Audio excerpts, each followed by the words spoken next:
Welcome Aries to your in-depth weekly forecast for week commencing the 17th of June.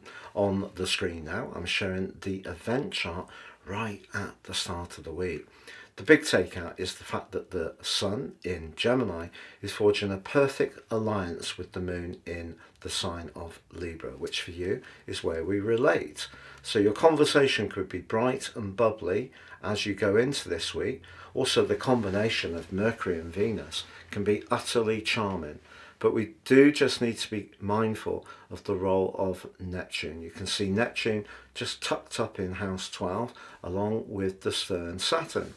Neptune applying to Mercury and Venus almost exactly as we go into this new week suggests that somehow or another our subconscious can be very powerful. So even if you're having some kind of bright interaction with someone that you're drawn to, or you're talking to someone about a business opportunity, it just may be the case that something is not being quite revealed that may actually be very important.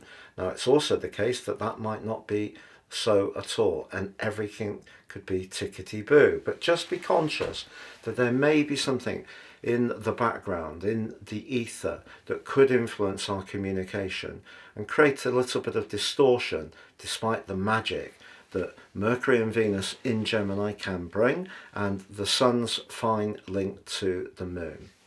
Now, as the day goes on Monday, both Mercury and Venus travel into the sign of Cancer. If you have been discussing anything to do with a home change, whether it's actually moving, doing some physical improvements, or perhaps starting to work from home, or you've got people arriving back from college or going off to college soon, there's going to be quite a lot of activity over the next month in terms of where you live. But also the fourth house is very much connected to our inner world.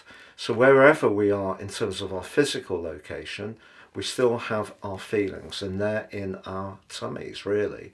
And our emotions are really evoked by this week's events.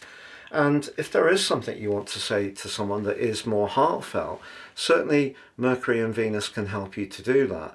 But again, it is just being aware, even when they move into Cancer later on Monday, of that role of Neptune, which can just make it a little bit difficult to be absolutely certain of our hunches. However, as you go into this new week, you can see that your ruler, Mars, continues its journey in the sign of Taurus, which very much to do with everyday money, self-worth and values. But fortunately, it has moved forwards from that very difficult right angle that it had with Pluto last week.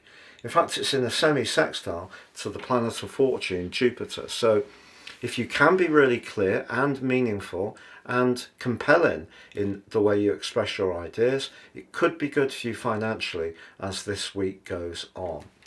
But at the heart of this week, we have the summer solstice on Thursday. The Sun returns to Cancer for the first time in 11 months. And as I mentioned in the overview, the summer solstice is very much based on the Western tropical astrological calendar. But in the Northern Hemisphere, it will be the winter solstice. So what is a solstice? It's a staging point, a point when we can think about things more deeply, particularly because of the Cancer dimension. Now that's going to be particularly intense, as I mentioned, over the next 4 weeks, but it's also going to be powerful for the next 13 weeks too. So even if you don't see things moving quite as quickly as you would like in terms of relocation, home improvements, redecoration, new addition to the family, perhaps some kind of reunion with people that you're close to, keep the faith. There's loads of time yet for things to evolve as you want. But that brings us to the Sun forging a very tricky link to Pluto. Pluto's been pushing you, particularly since the 21st of January, to think extremely carefully about your long term, but also about your associations. It could be that some friendships have been making way.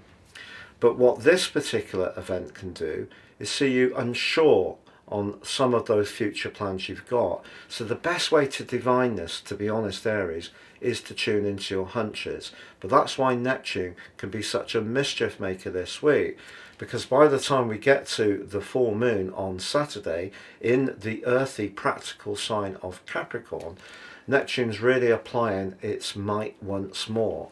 So this is a week when we do need to have discussions, get in touch with how we feel, but I feel analyze the information that we're told. So if someone shares something about a business prospect, for example, don't necessarily dive into it too rapidly. Just give yourself the time to contemplate. And by the time you do get to that full moon at the end of the week, if something is a little bit out of kilter, so if you're spending too much time in terms of work and obligations and commitments, this is a great opportunity to perhaps throttle back and have more time resting, meditating on what you really want in your inner world. But if the converse is true, you need to connect with the wider world and interact more. That's what this particular full moon may throw up, but it's the information that you need to check out, because Neptune can be quite distorting throughout this week. It's been a real pleasure being with you. Have a great week, Aries, and if you've yet to subscribe to my channel, please help it grow and do so now.